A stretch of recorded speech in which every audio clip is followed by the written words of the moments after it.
And then one day we went out to an island, old Cookway Island, where there's a tribe that have been driven off the mainland. They've taken refuge on this island. It's quite a barren place. We were able to go out in boats. That's the only way to access it, with the gospel and to take assemblies and to minister to the people and to be so warmly received. Like Paul said in Acts 28 verse 2, I think it is, the islanders greeted us with, or treated us with, the unusual kindness. That was the sense of being so gratefully received, and to be able to make that impact on their lives. You know, I guess countering the message they've received that they're worthless, that they should hide away, and we were coming with a very different message, that they were important, they were valuable to God. So just incredible to be able to do that.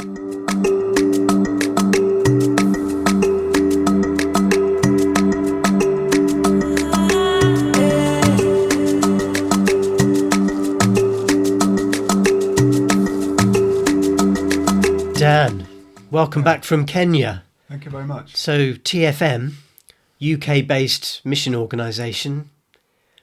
Why Kenya? Well, that's quite the story. So 3 years ago, you invited me to come with you as an individual to Kenya and to meet Pastor James and Pastor Margaret, which was fantastic. So thank you for opening that door. And then it continued to last year. I came with you again, and Debbie and Florence. Florence, thank you. And they did the medical aid out there. It was great to work around that. And then just realising that God has put something in my heart and growing something there, to bring a TFM team to Kenya and to establish at least an annual overseas mission trip.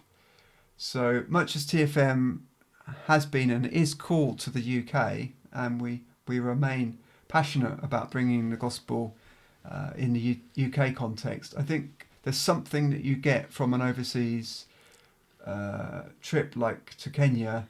There's a dynamic that is really quite exciting and refreshing, and almost, not to be selfish, but we get more from it even than we give. That is so healthy for us, and a completely different culture, a completely different perspective. A culture that is much more friendly to the gospel is so nice to go to that, and of course to develop us in a way that maybe couldn't happen in quite the same way here. There's something about cross-cultural work and the gospel that really is so dynamic and powerful, and does something inside of you. As you see the gospel working in a different place and with different people, I'm addicted really. And this year to take a team it's been a long time coming, but as they say, as it says in Proverbs, a dream fulfilled is a tree of life. To actually be this side of the trip now, and having taken a team out, and for them to experience everything that we've experienced before. Almost this time, the third time, I experienced Africa vicariously through them, watching them experience, some of them for the first time, Africa and Kenya, and for instance, the exuberant worship, and just enjoying it from a different perspective, and just so satisfying to see a team going there and doing so well, and just growing, and the team dynamic was so lovely. There's so much harmony, so much bonding going on. Just thrilling, really. Fantastic. Yeah. Could you give an example of a typical day for the team on mission? So Africa doesn't really deal out many typical days. The only typical thing is that there are lots of variables and lots of things changing. But that's very healthy for us as English people, when we're so time conscious and we're so rushing around getting things done, and we're very task orientated.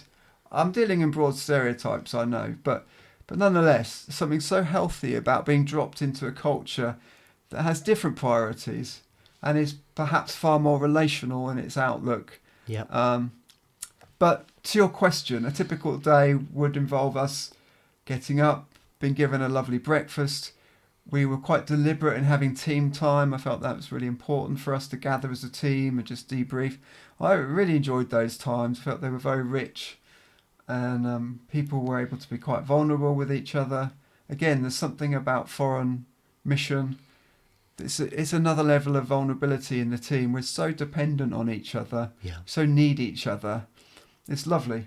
And then there would be possibly an early morning or a mid-morning trip to a school, maybe another school, then lunch, then maybe another school, and then an evening crusade. That might be a typical pattern. But thrown into that would be meeting people, would be praying for people, would be, just really anything could happen. And there's something quite delicious about that, for a short period of time. It's difficult long term, but for 10 days, something quite special about you could handle the spontaneity and the unpredictability short term. Yes, yeah. Great. I think it also matures. I'd like to think the team have matured perhaps 6 months worth in 10 days, because that level of uncertainty, you're thrown on God, you're thrown on Jesus again and again and again. And I was aware, as co-leading the team with yourself, times where I was really digging deep. Lord, I need you to help me here. I'm tired. I don't quite understand what's happening. I want to be gracious. I want to be, all that you want me to be. And so conscious of really digging deep. I'm sure the team must individually have had their moments like that. And it does mature you. Yeah. And God does come through for you. But of course, you don't get to prove that unless you're in those situations. Very good. Yeah. So from almost every aspect, it's thrilling. From a team dynamic, from a TFM dynamic, from building that bridge with Pastor James and Pastor Margaret. Just fantastic, the level of friendship and trust that's growing. Wow. It's praise God. It's just fantastic. Highlight of the trip, what would you say was the day that you remember the most? If I could be allowed two. So one would be driving 5 hours northwest to Baringo County, which is a tribal region. It's very rural. That's quite a cultural experience. But then to take that to the next level, and then one day we went out to an island, old Cookway Island, where there's a tribe that have been driven off the mainland. They've taken refuge on this island. It's quite a barren place. We were able to go out in boats. That's the only way to access it, with the gospel and to take assemblies and to minister to the people and to be so warmly received. Like Paul said in Acts 28 verse 2, I think it is, the islanders treated us with the unusual kindness. That was the sense of being so gratefully received. And to be able to make that impact on their lives, I guess countering the message they've received that they're worthless, that they should hide away, and we were coming with a very different message, that they were important, they were valuable to God. So just incredible to be able to do that. Another highlight would be taking prophetic evangelism into that culture, which is a passion of mine, and being able to give seminars on the topic using scripture, but then to throw it open into activation and breakout groups, which I wasn't quite sure how that would work in a different culture. It's what I would do here.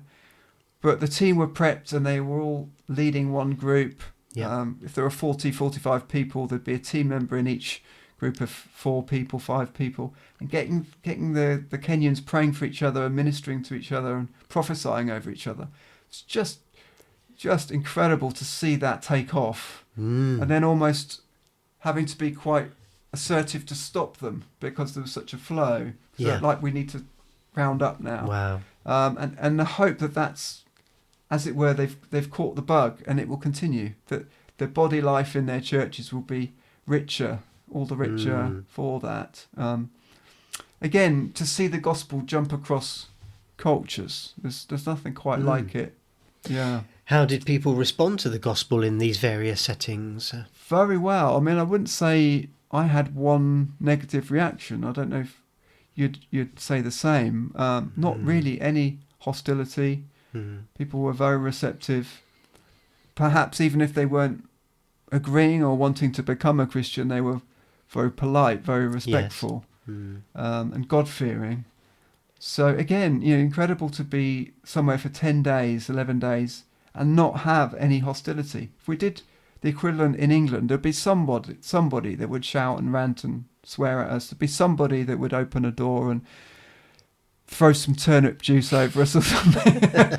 So almost I'd say it's healing to go to a culture like that where there's so much respect. And no doubt the fact that we are white Western people, there's a whole cultural thing there. They give us perhaps more respect even if we don't deserve it. But again, that sort of counters the disrespect often that we have in this culture. There's simply no common respect for someone who's a minister now. You have to earn it. You have to work for it. You don't get it given as a free thing.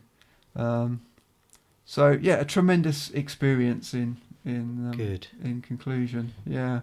So a boost or a I'd put it like this. I think I know what you're saying. It's like a big a steroid injection in the arm. It's like God giving you a sort of turbo boost. Keep you going for another year. Yeah, because we all need encouragement. Yeah, and the yield in this country at the moment is not as exciting as we'd like it to be. Yeah. A real spiritual shot in the arm, and I don't think it's wrong that in the going and in the giving you almost get more than you receive. I just think that's kingdom economics. Yeah. And so we've brought back something really rich, I hope, that will feed us and will feed other people. Wow. Yeah. Dan, thank you so much for sharing that. That's very encouraging. Pleasure. Appreciate that. Thank you so much.